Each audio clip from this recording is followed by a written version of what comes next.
ఆ మాంగళ్యంలో 3 మాంగళ్యాలు ఉన్నాయి.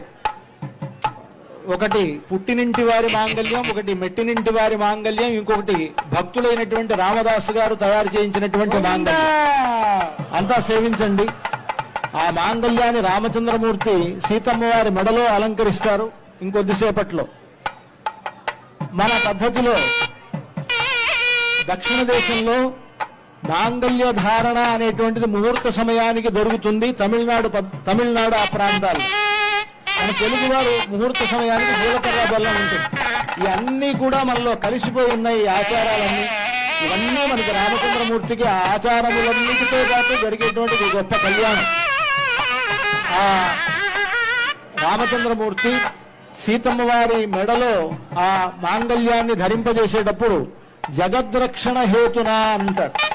ఈ జగత్తును మొత్తాన్ని కాపాడడం కోసమని సీతమ్మ వారితో ఆయనకు కళ్యాణం జరుగుతున్నది కనుక మాంగళ్య తంతునానేన జగద్రక్షణ హేతున కంఠేర్పయామి శుభగే.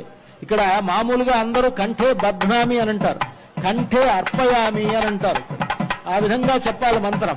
కంఠేర్పయామి శుభగే త్వంజీవ శరదాం శతం అంటూ ఆ మాంగళ్య మంత్రాన్ని పఠిస్తూ సీతమ్మ వారి మెడలో రామచంద్రమూర్తి అర్పించేటువంటి సన్నివేశాన్ని ఇప్పుడు మనం చూడబోతూ ఉన్నాం.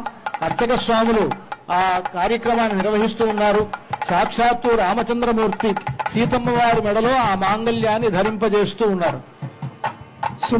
సుమంగళీరితి మంత్రేణ శ్రీ సీతా మహాలక్ష్మీదేవ్యాః కంఠే మంగళసూత్రం బధ్వా